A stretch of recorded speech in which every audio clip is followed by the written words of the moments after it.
Hey everybody, good afternoon and welcome to Tyngsborough TV Live. I am Town Media Director Steve Brogan here, and I've got a very special guest in studio that I've been desperately trying to get in for the longest time now. I've wanted you guys to come on and talk about this stuff because I think this is something everybody's really going to like. So before I reveal my guest, I'm going to just say this. You can watch this show on a multitude of different places. So you can check us out on Facebook, where you can watch it on all the different places that we share it to. You can watch it on YouTube. On both of those platforms, you can also talk and ask questions. So if you'd like to chime in on this one, feel free to ask questions as we go.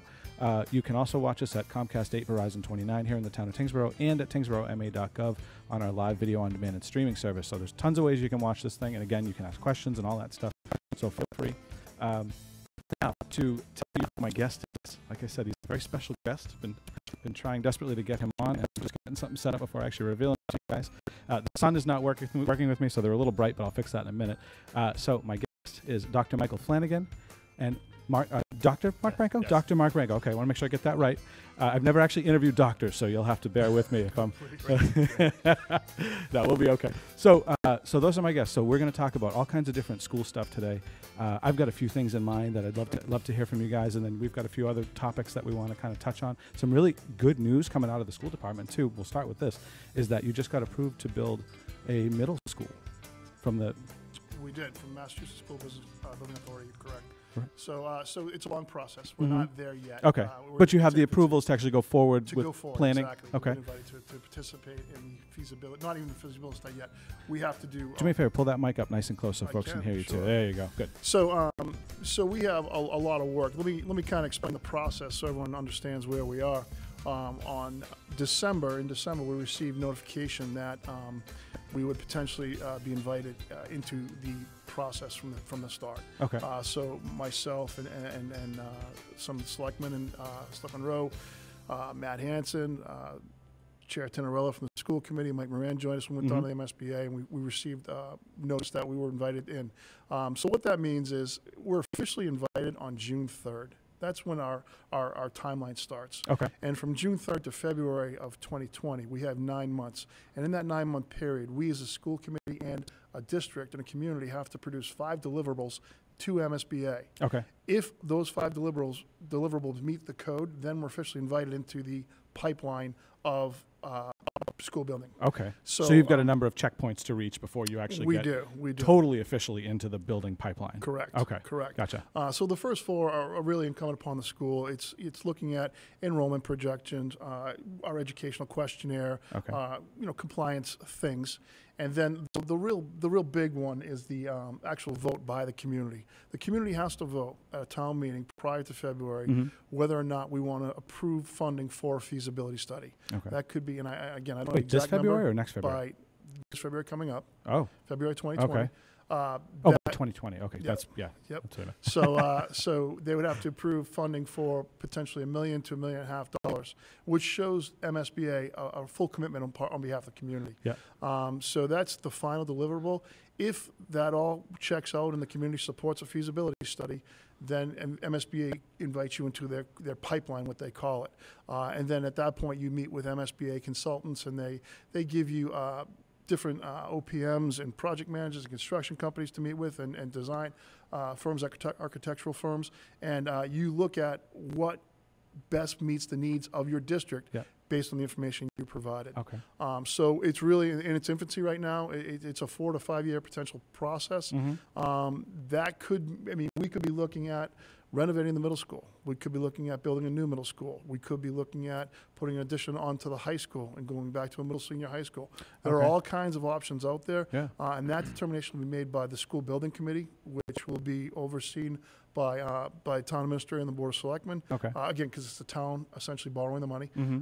Certainly the superintendent, different people in the school district will have a seat on that committee, but it really is a community effort to go forward. So that's really exciting news. We've been trying. I think we started the process about 8 years ago, and we submitted a statement of interest. Jeez. And each year it was reviewed, and this year there were 72 schools that applied.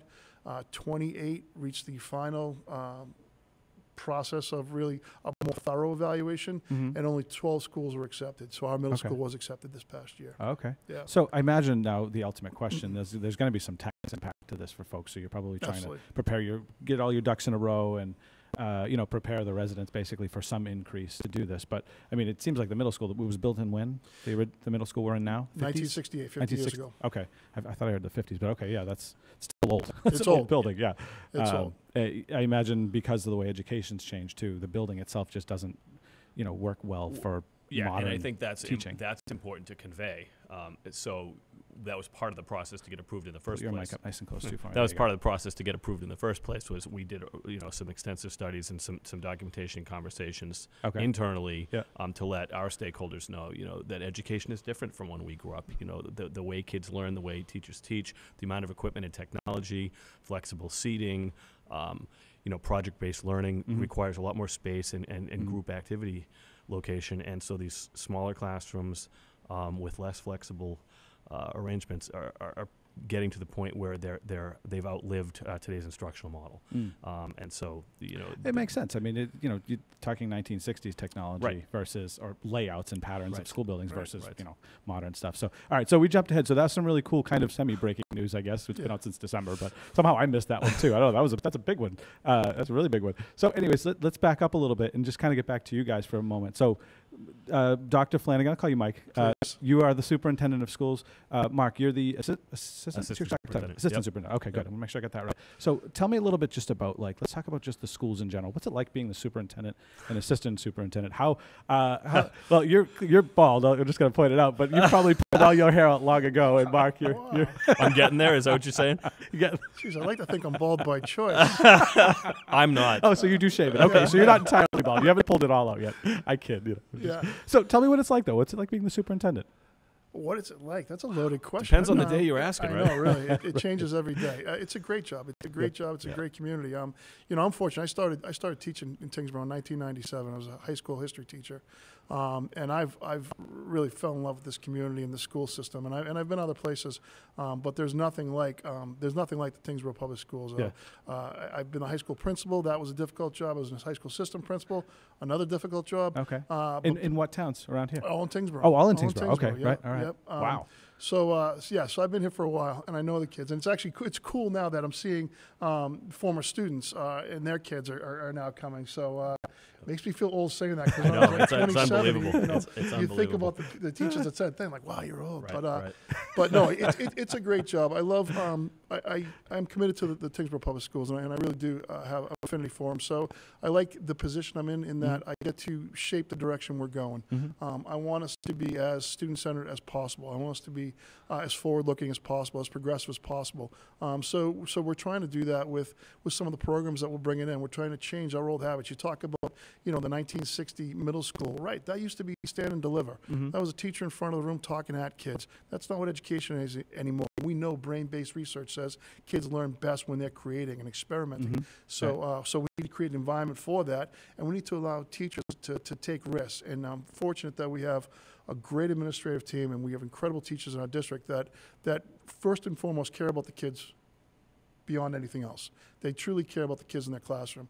And now they're pushing their instructional practices so that they are challenging those kids in different ways. Okay. And we want them to be as creative as possible. So being the superintendent, I'm all over the place rambling here, but it's a great job, and to be able to impact, the direction of this district each and every day is something that they take a lot of pride in. Yeah. How did your time in the schools, and this was probably cool for you, because I imagine as you worked in the school system, you probably saw things that were deficient or things that you could say, oh, I know how we could totally do that better.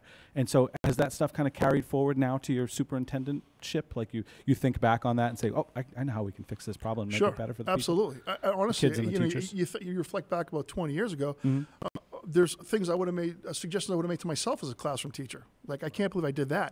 I should have done it this way, So now, as you gain that knowledge, you're starting to say, okay, this is the expectation. And you try to model that leadership with your administrative team so that the principals are actually carrying that back to the classrooms and impacting how we go about instructing kids, how we go about assessing kids, how we talk to kids, how we empower kids, provide them voice and opportunities. I've had a lot of experience in these schools. and it's been a great career so far. I really enjoy Tyngsborough so much. I always say this: it takes a special breed of person to be able to deal with kids all day. Because I would be bald. I'm not even kidding. I would literally have pulled all my hair out because kids. No, I'm kidding. I love my kids, but they could drive you crazy sometimes. So you have to have a special amount of patience. Teachers all the time. I remember mine in junior high and middle school or elementary school. They took a lot of stuff from kids. You know, things that you'd say stuff, and if it was your kid, you'd be like, "You get to your room now!" You'd freak out. You know, it was your vibe. But so I think it is a special thing that you can do that. And now, Mark, tell me a little bit about yourself. How did you get into the school department? I think because you have a different background. I do. I think interestingly, Mike and I both were teachers and coaches at some point many moons ago. Right. And so I think when you talk, first of all, what's exciting about the roles that we're in, I think we're still teachers and coaches. The way I explain it to young educators is the classroom just got bigger. You know, so all along the way, I started as a middle school and high school music teacher and band director. Early in the 90s. And, worked in a couple different districts, came back to my hometown for a little while and taught there, and then decided I was interested in leadership and that I wanted to impact more kids more broadly than just through music. So I became an assistant principal at a middle school. I did that for 5 years. And then after, feeling like I was impactful there, I decided I wanted to make another move, became a middle school principal, and did that for 6 years. And I've been very, very fortunate to come work with Mike, and there's a wonderful leadership team here in the district, a fantastic community that's very proud of who they are, very proud of their students and their education. It's a fantastic place to be, and it's a great time to be here. I think that's what's very, very cool about Tyngsborough right now is there's a lot of, we'll talk about some initiatives, there's a lot of great stuff happening in this school district.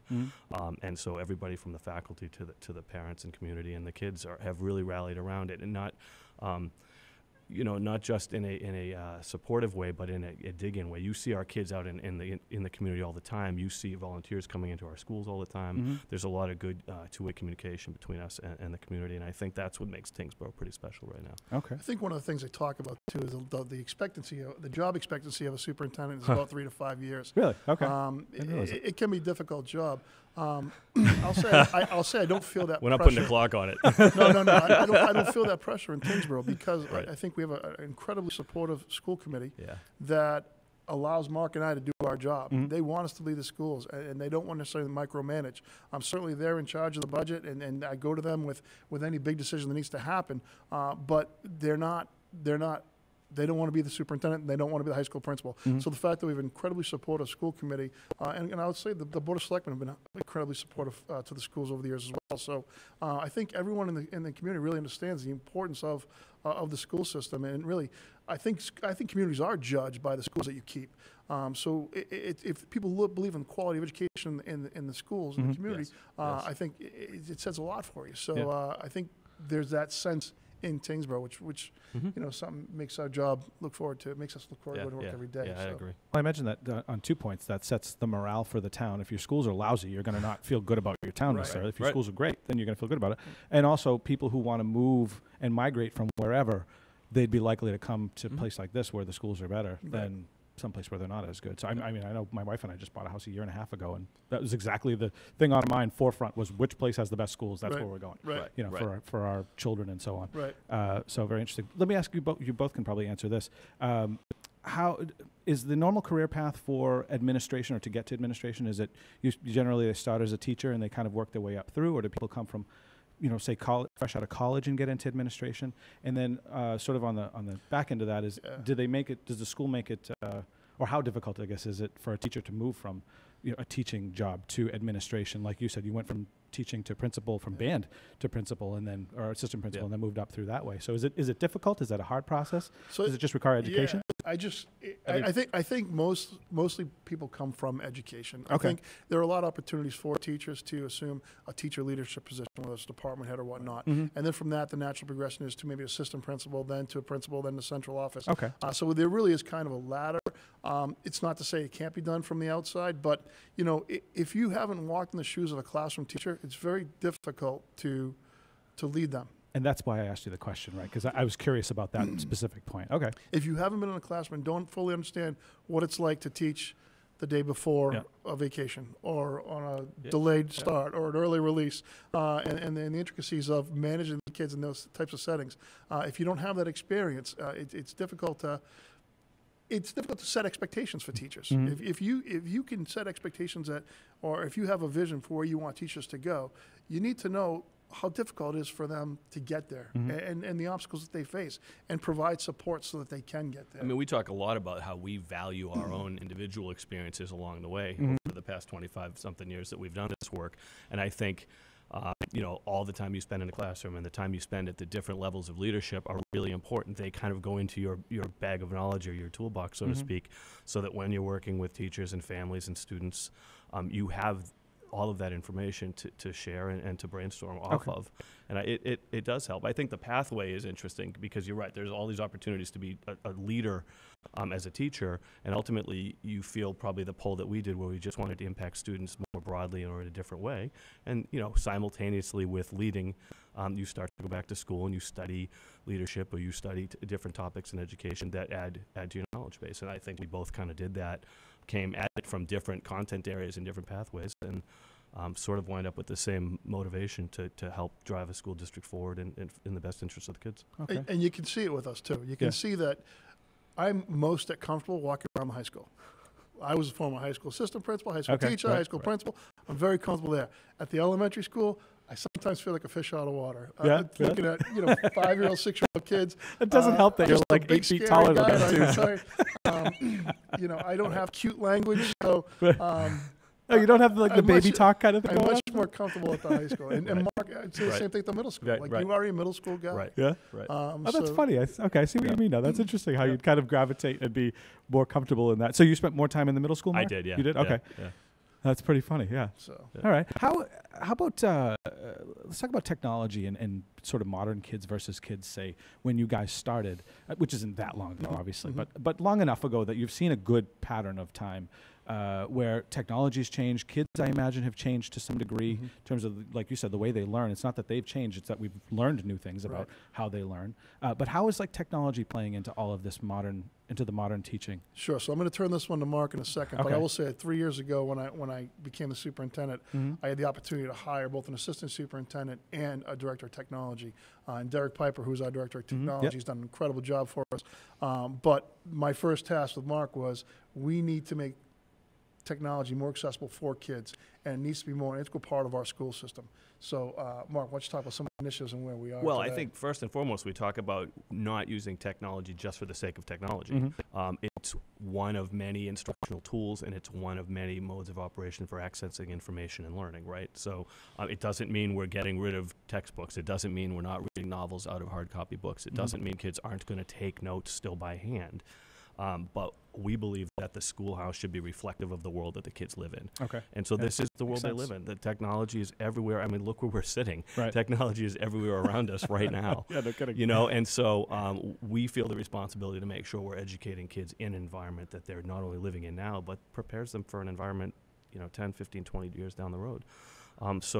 Yes, we have Chromebooks in classrooms. We have laptops and iPads and smart boards and digital projectors. We have a lot of tools at our disposal, but with Derek's help and with some really invested teachers, Derek has helped lead us very carefully and methodically through the steps of assessing what our equipment is and isn't, what the best instructional tools for the times are, and then really how best to use them in the classroom. So it's not just about getting the tools to the classroom, but using them wisely to instruct and to assess children. And so right now we have a variety of tools that we're doing that with. The Chromebook initiative in the district has been unbelievable, and it does dovetail into some of our curriculum decisions. So most recently, we've adopted new science programming at the elementary and the middle school. Last year, we adopted new math programming at the middle school and the high school. Both of them are blended learning environments. So we have digital textbooks, online platforms, and hard copy materials for students.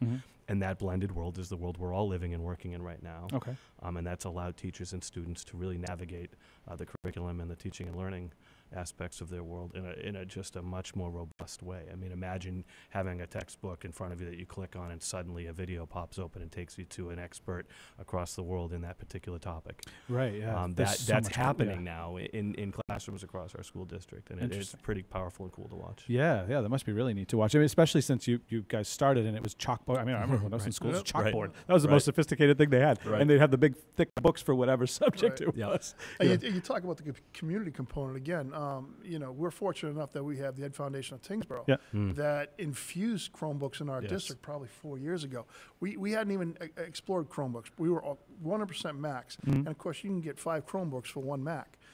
So EFT was pushing us saying, hey, can we try Chromebooks? Can we try Chromebooks? And one of our teachers at the time had written a grant. So we explored Chromebooks, I want to say 4 years ago. And then with that, it just took off. And we became really a Google district. Okay.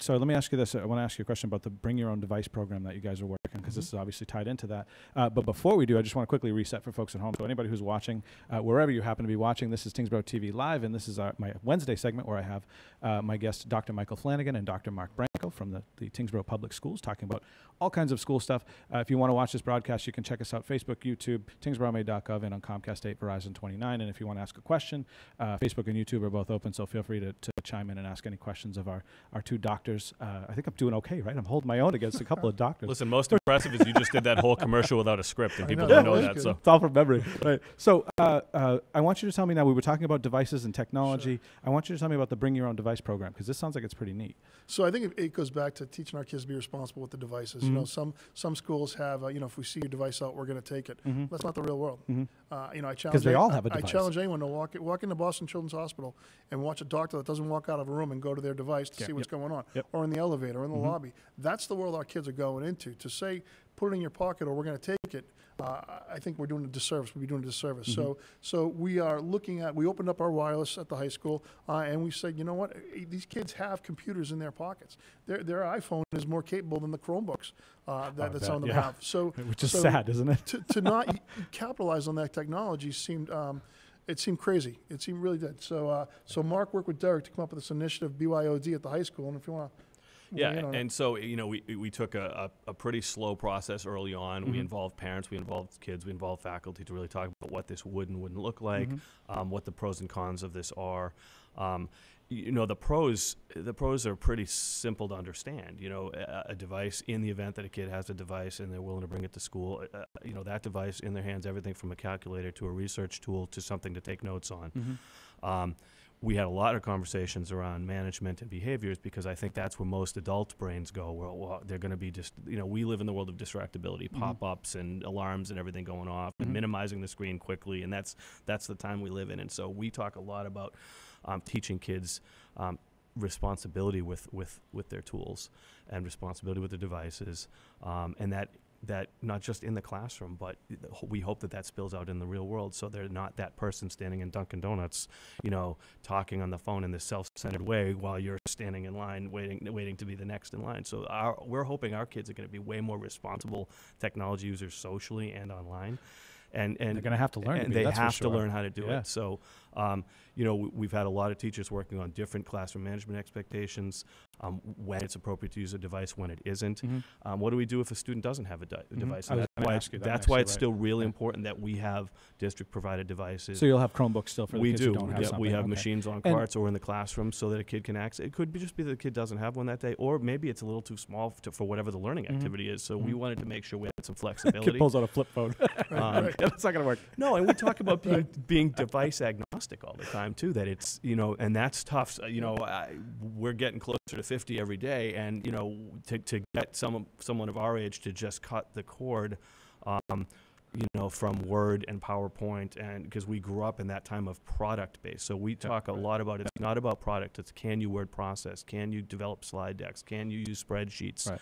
Well, because Google Gmail and all their apps, they work just like all the Microsoft ones now. So you can transition. And who knows 10 years from now what the next one's going to be. So really, it's about flexibility and broad-based knowledge of those tools, as opposed to the tool by name and by box. And now I imagine too, you're also restricting on your firewalls and your Wi-Fi. Yes. So the kids aren't getting to places where they shouldn't be. They're getting to, you know, Wikipedia maybe and things like that, but not to wherever else. Well, and I love your Sharpie analogy.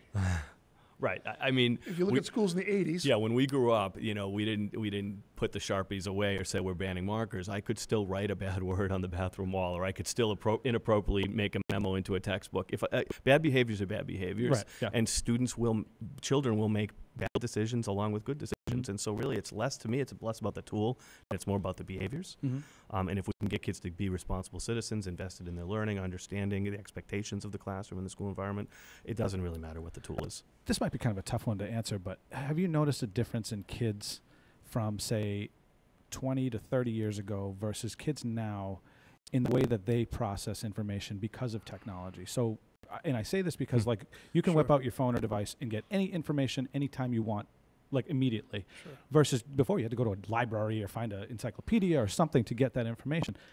Have you noticed a difference? I mean, I have as a dad. I mean, I see my kids at home working with their phones in their hands, the music's going in the background. I think they've grown up differently than we have. They've been digital learners their entire life. Back when I needed a quiet space in my bedroom to do my homework, my kids don't have that. They need their technology with them. The blue light somewhere everywhere. I say need, but I think that's just, they've been native digital learners their entire life. So I think there is a difference. Well, and how we define academic success or smart or ready for college and career has absolutely evolved over time. It used to be that if you can regurgitate a lot of facts and figures back fast, you were intelligent. Right. And I'm not saying that still doesn't equal a level of intelligence, but now the world really does require us to be adaptable, creative, able to take the information and use it and apply it authentically to whatever our outcome or our task is. And so really it's about teaching students today how best to access material, how to vet it out as a reasonable source and a quality, misinformation must be tough too, resource. And how to work with others. Right. Okay. Yeah. Absolutely. Work as part of a team. That's critical now. Before everything was in silos. Right. You take your test by yourself. You write your project by yourself. You write the paper by yourself. Right. Now it's more collaborative. Really? It's Interesting. project-based learning, group projects. Absolutely. Oh, I would have liked school now better team. than when I was little. Yeah, because I went to school in the 80s, and it was exactly as you described it. Compartmentalized. You took your test, and that was it. And you're right. The more facts you could rattle off, the smarter or the better grade you got. But you can't judge kids on A, B, C, D, E, and F now. It's whatever. It's a whole different mantra now. It seems like. It is. And technology allows us to just do it in a more robust way sometimes. More efficient, maybe? And also more differentiated way. I mean, our students are individual people, and each one of them has a different knowledge base, a different interest level in the content and the material, and honestly a different access point for that knowledge base. So technology is one of many instructional tools that we can use to kind of help get into the student's level or let them access the curriculum where they need to be. We talk a lot about student voice and choice and how if I'm invested in a topic, I'm most likely going to pay more attention to it and want to learn it. Most children spend half of their life asking why? Why do I have to learn this? Why do I have to learn that? It's like, why do I have to learn calculus? I'm never going to use it. You know what I mean? That kind of. And if you're not invested in it, you will never get. I never got calculus. Sorry, I couldn't have been a doctor. So it's another tool to help us connect the dots between the classroom and the real world. Okay. If you can't connect it, what good is it? I mean, I could still rattle off the quadratic formula right now. I have no idea what figures go where. B squared 4AC over. I have no idea, but I know the formula. What good is that doing me right now? It's not doing me anything. Right. Well, clearly, and you've done well for yourself. So not remembering where to plug those numbers in has hurt you in any way. So let me ask you. I had a good one too for you. So over in terms of cost, right? Has it gotten cheaper for schools to do things because now you don't have to buy books? You're just buying a device that maybe has all of the books on it, or at least a few of them. Has it changed that, or is it basically kind of the same? Has it gotten more expensive over the years? Because I mean, initially when we all heard of it, we thought, in general, it's significantly more costly. Significantly more expensive. That's kind of what I was thinking, because technology is pricey. So we talk about educating all our kids and providing them the education they need. So with that, we'd be remiss if we didn't talk about the special education component of that. And some of our students need substantially separate placement. Some of our kids go to schools out of district, and there's a significant cost that goes with that for tuition as well as transportation. Oh, okay. So those costs seem to rise through the roof, and that really does impact our school budget drastically each year. Yeah. Well, no, but I mean, what I was thinking too was in terms of just if you had to buy all of the books for math, item? English, science, right? Has that? And the reason why I asked this too is because initially when you thought, okay, they can get a laptop, they can have all those books. It should be cheaper to buy one laptop than buy 20 or 10 books or whatever it was, one for every subject. Yeah, so you're still purchasing subscriptions. Yeah, right. Right, you're purchasing a license, basically. A license to the book, however long the license is, whether you sign a 3-year license or a 5-year license, and those are actually all line itemed out based on the amount of students. I and buying the computer right. doesn't give you the curriculum. You right. still need access you still to have the to get curriculum. access So to you buy the the license to the right. curriculum. Okay, so we're you still totally answered that question. Right, so we're still partnering with publishing companies and other educational Okay. companies, whether they're web-based or in print, and in many cases it's blended. Okay. And I would hope that it's going to continue to be blended for a long time. I guess I always assumed that you would get the information for free, but it's clearly somebody had to put it together and write it. I always thought of just the printed part of the book that has the money, the value to it. But very interesting. Right. Okay, wow, I just learned something today. Wow, that was good. Great. Now let's talk about since we just had a snow day, the first one all year. I know there was a few teachers who were disappointed about the fact that we actually had to have a snow day, but it was pretty rough out there. Distance learning. Distance I learning. want to know about this. Yeah. All right, so you've heard of blizzard bags, I'm sure. That seems to be a popular term out there. So this is distance learning is our approach to try to be proactive with the inevitable snow days. We've averaged 5 snow days a year over the past 5 years. It's been rough. Last year we had 9 snow days and didn't get out of school till June 26th. That being said, we have 1 out of 3 schools that has air conditioning. So for the entire month of June, our middle school reached temperatures in the high 80s and low 90s in some of the classrooms, which forces us to move kids around, which disrupts the learning environment for kids. Oh, yeah. So distance learning is our way to try to be a little bit proactive. So in our calendar, our academic calendar is built each year with 2 full-day PD days that are election days. We know that in November and May we're going to have elections, and we know that we have no kids coming to school that day.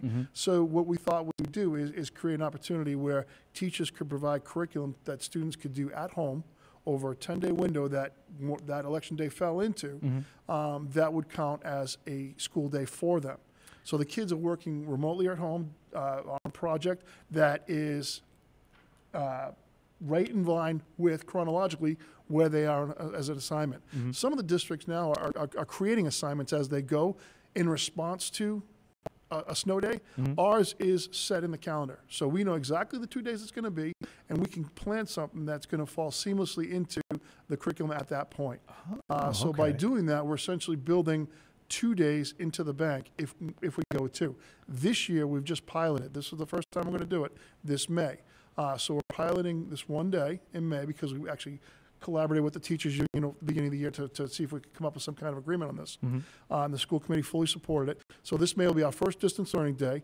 So actually, our originally planned last day of school was June 12th.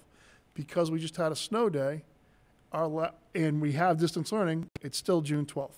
Okay. Make sense? Yes, it does. So they're actually doing the work during the school year, regardless of whether you're going to have an extra day off or not from snow. And so you just have it, like you said, in the bank. That's brilliant. So we have them doing it at home. Yeah. Is this a Dr. Flanagan idea? That's good. So actually, never thought of that. I think the blizzard bag thing. If you're paying attention across the state, there are lots of districts who've tried it or are still doing it. Some where it didn't work out as well. It's a very reactionary model sometimes.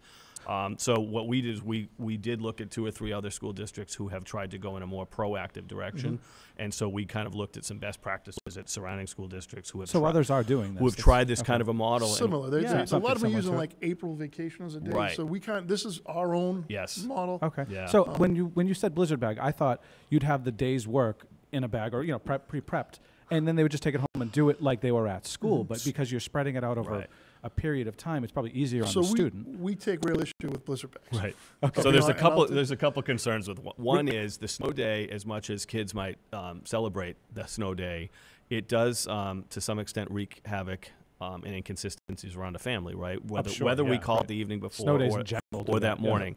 So who are kids staying home alone? Are they old enough to do that? Do they have to go to a friend and family or relative? Do mom and dad or whoever's at home have to now give up time to stay?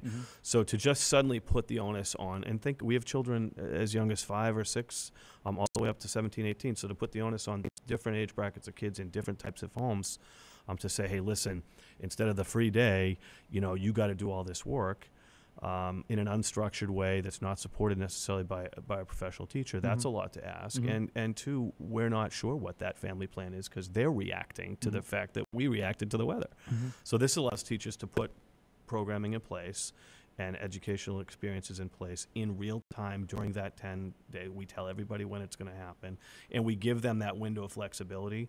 So you can do it over those 10 days when it works for you. And because kids are in school at the same time, there's a check-in.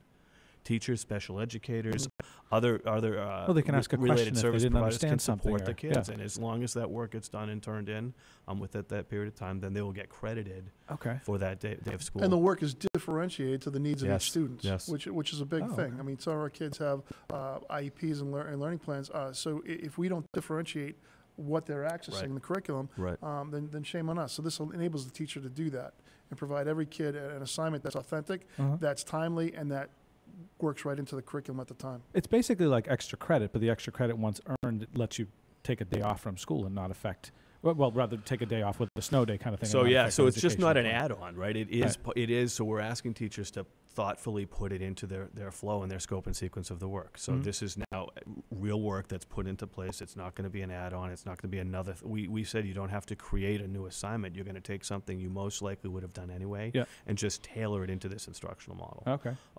So that it doesn't feel like something totally supplanted.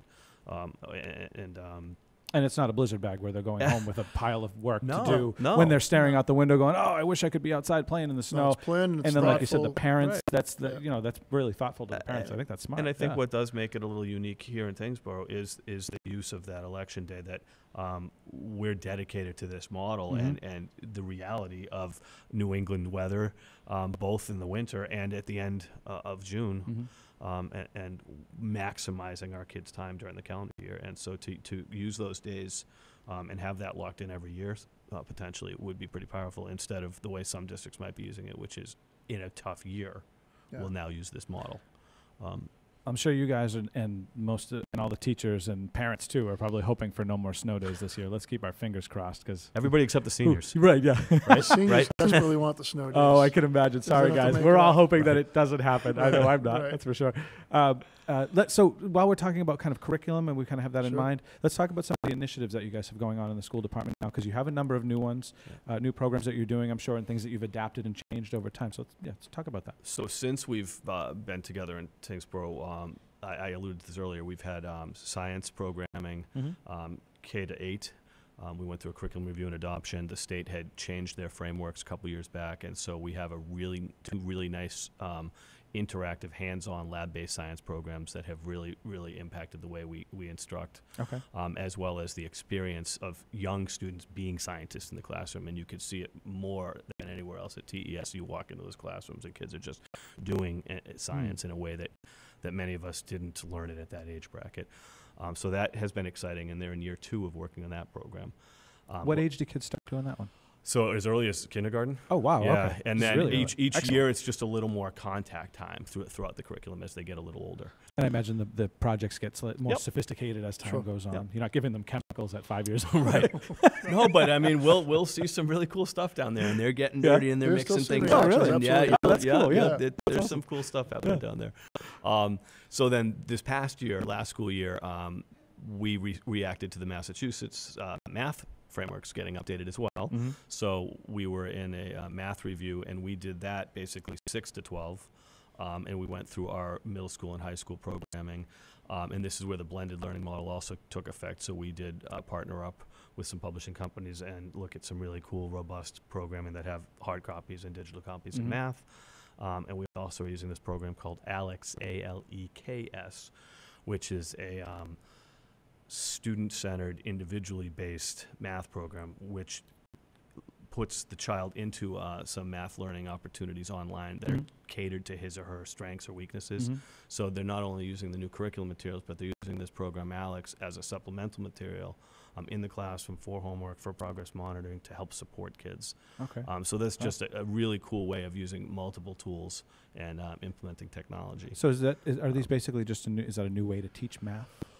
More or less? So I think new style of that, like I'm thinking in terms of Common Core was the word that was always floating around. Is that just another type of way to teach it? So Massachusetts has our own set of frameworks and standards, and the best of the Common Core, so to speak, is infused into our standards. Okay, so it is. That's kind of that's what I was trying to understand. It is. So those are the adjustments we have to make every few years as we look at what the expectations for what students will know and be able to do are from the state level, and then at the local level, we have to make those adjustments. Okay. So now we're looking at U.S. history and social sciences. And we're also doing that district-wide. There's been a huge push, on computer science and on civics education, particularly. Those are the two big things happening right now. Yeah, it's absolutely that's fascinating. Whether it's I'm sure there was some happening, but kids need some civics. So so whether it's reflective of the world we live in, or whether it's just time catching up with us in the education world, it's probably a little of both.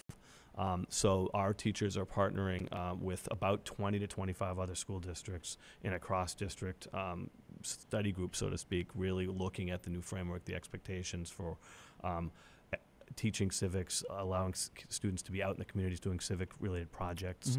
And it's going to be I think next year is going to be a really cool time. We're going to be piloting a lot of stuff coming out of our history and social science departments. Computer science is the big one we don't want to skip over. Right. There's really a big push statewide, and I would argue across the country, this belief where we need to get to a place where we have computer science for all, and the importance of digital literacy. And so that does not mean the belief is everybody needs to become a programmer, or a coder, or an engineer for a living. They just need to know how to use the stuff. But it is the reality that almost regardless of what you will do for a living or what our students will study and be interested in, that to some extent, the impact of technology, computer science, and digital literacy is going to either help them move forward in that career in that area or hold them back. So we're currently looking at what the expectations are at the state and national level for students graduating from high school with some type of computer science background. That's causing us to reflect on where kids start learning about that information and at what grade it's appropriate. And so we're doing that work this year. And it probably will be a 2-year process because we're doing kind of an evaluation of where we are, as well as what the best practices are in school districts who are already moving on this. And then in year 2, I would suspect that we start to kind of pilot some instructional materials, look at programming, and have a good framework to come back to the school committee with to say this. And as we move forward, this is going to be an important initiative of us to do A, B, and C in this area. Interesting. So I can give you here's a neat way to look at what you just talked about with computer sciences and people touching and having understanding of these technologies. When I started doing this, it was very much an analog tape to tape. Video camera was not digital in any way other than it had power going through it from a battery. And I'm literally showing the watch. I'm surrounded by computers now. Everything is either a networked computer, some type of internet-based thing, and a computer that you interface with it. So. Yeah, this stuff, you have to. It touches every industry for the most part. So it makes sense that you would get into the computer sciences and whatnot. That's really, really good. And I think it probably, too, it's, so you have to combat, or rather not combat, but work alongside with the, like we talked about, every kid has a device now. So they're all using it anyways. So at least it's, instead of not letting them use those devices until they're, say, 10 years old and then suddenly they're computer illiterate or very back, set back a bit, they have those, you've condoned that, you've allowed them to use them in school, in the classroom. And so now it's kind of like, it's okay. You can use it as a learning device and it teaches them how to use it as a learning device as opposed to just a video game machine or, get your buddies together or something like that. And there's a spot where two components of this intersect around digital literacy and digital citizenship too. Citizenship. Right. And so that digital citizenship cannot be forgotten, that how do we interact online? How do we interact through technology? What is our digital footprint? So we're teaching this to young children. Good point. Everything you put out there lives forever. Right. And it will bite you in the butt later. What I like to say to my own kids as well as students I work with is your digital footprint should be absolutely reflective of who you are in real life. And if your online persona, differs greatly from that, that becomes problematic as you get older and get into your professional life. So this is a big area that we're talking about, how we're teaching students and developing their knowledge and understanding of the importance of being good digital citizens, as well as literate in the technology that they're living with. And actually, some of our high school athletes that are being recruited for colleges, one of the first things the college coach wants to see is their Instagram account. Or their Snapchat account, because they want to be able to go on and view their history and see, does their footprint really match who they are? Okay. Or is there maybe potential problems with kids and stuff too? So excessive partying or whatever they're looking for. Wow, very interesting. Yeah. Well, so that's one of the kind of scary things about technology too, with the internet specifically, and all these different services, Facebook and Twitter and all these places. You put something there, it lives forever, and it will literally bite you in the butt if you did something dumb. And that's the worst part, is it might have been one moment of you weren't thinking, and suddenly that's there forever. And now 20 years later, or 10 years, or whatever it is, that does come back and get them. So, but you're teaching them hopefully ways to not do that, or to be smarter, I guess, about what they're posting, and realize those things. Right. Yeah. So I think that's excellent. That's really good. I think that's a lot of what kids need. That and the civics, that's huge. Mm-hmm. Does it get difficult chasing all these frameworks all the time? So you have all the different state regulations and stuff. I imagine that where they change the way they want you to teach math, or something. And is it difficult? No, because like the state's pretty good about letting us know that they're going to continually change things. Okay. So as long as we're flexible and able to change, we can and we do. Yeah. The core hasn't changed. Right. I mean, it's still about a teacher connecting with kids and relating with kids and making the content relevant. There's modifications to the content every now and again, but if the teacher in the classroom can't reach the kids and can't connect with the kids, then all else is lost. Mm-hmm. So that's what we focus on is making those connections and really connect with your kids and understand who they are. Do you see robots taking over anytime soon? Never. No. Never. No, I can't imagine that would ever work. AI is never going to be good enough. Nope, not to work with all those different kids. Well, I want to thank you guys. I figure we'll wrap it up at this point, but I want to thank you guys really much for coming on. This was a fun conversation. I think we got to a lot of good subjects, a lot of good topics and stuff. It took me 3 years to get here. I know, right? It's partly my fault, too. Great. That's why I brought him. Nice, very good. Well, hopefully I wasn't too rough on you. I tried to play low ball. Thanks. I didn't hit you with all the tax implications. Actually, so while we're kind of sort of thinking about that, though, do you have anything? You were just about to wrap up. I know. Let me hit this last one. Is there anything coming up at town meeting that you want folks to know about? Since we will have one in the spring, the May town meeting. Do you guys have anything on the agenda? No, nothing specific. Okay. Just the general just stuff? Our general budget, our capital asset plan. The capital asset management committee is working on that. No special requests. Okay. Good. All right. Just so folks can know. No, last year we had the field on there, and that was. We appreciate the community support of that. Buying the new turf field, that's been great. Great asset for the community, but we don't have anything big like that this year. No, I think we just ask people to stay tuned to the middle school project, and that's the big thing. We're going to communicate as often and as cleanly and transparently as possible all along the way, and let people know that there are going to be lots of opportunities for stakeholders to really have a voice and an opportunity to participate. So Excellent. I think that's important. Definitely a much needed project when the building is from 1968. Yes, I'm sure it's needed. And there's no AC in there, right? That you said. So that's that's bad. So hopefully we won't have any longer school years. Right. Like in past years. So anyways, again, I want to thank you guys for coming on. I appreciate your time. Thank you. Anytime you want to come back, let me know. Or I'm sure I'll invite you. So I know you're going to run away and I'm never going to hear from them again. No, but I'll invite you back too, so you can't get away. I'll always have you a little bit. Thanks to everybody for watching. Hope you guys got some good info about this. Actually, I had a few comments. Quite a few people were watching, so that was cool. Bert Bushman is home. He's watching it now. He says 4 semesters of calculus in college, and he's for a political science major, and he says he hasn't used it since. So there you go. There you go. Huge supporter of the schools. Thanks, Bert. Huge supporter of the schools. Thanks. So, anyways, thanks everybody for watching. Hope you guys get some good info. Don't forget you can watch us on all these different places that we put it out on. Also, if you have any questions for me, sbrogan@tyngsboroughma.gov, or you can send messages through Facebook. That's fine as well. We got actually quite a few through Facebook. More through that than email. And don't forget to like, comment, share, and subscribe. It really helps us to get past all the algorithms that Facebook uses. A lot of times they kind of narrow us down. So the more people like and share and comment, the more people will see that in their news feeds and the YouTube stuff as well. And don't forget, you can watch all of our past content over at tyngsboroughma.gov, all the old meetings, including school committee meetings as well, which on that point really quickly, they are live now, or will be live rather, on our new education channel that we have on Verizon. So, and we're just working on the Comcast piece of it. So very cool. Excellent. Awesome. So take it easy, everybody. Have a good day, and I will see you on Friday with the wrap-up, and Chief Howe will be here. So thanks, everybody, and I'll see you later. Bye.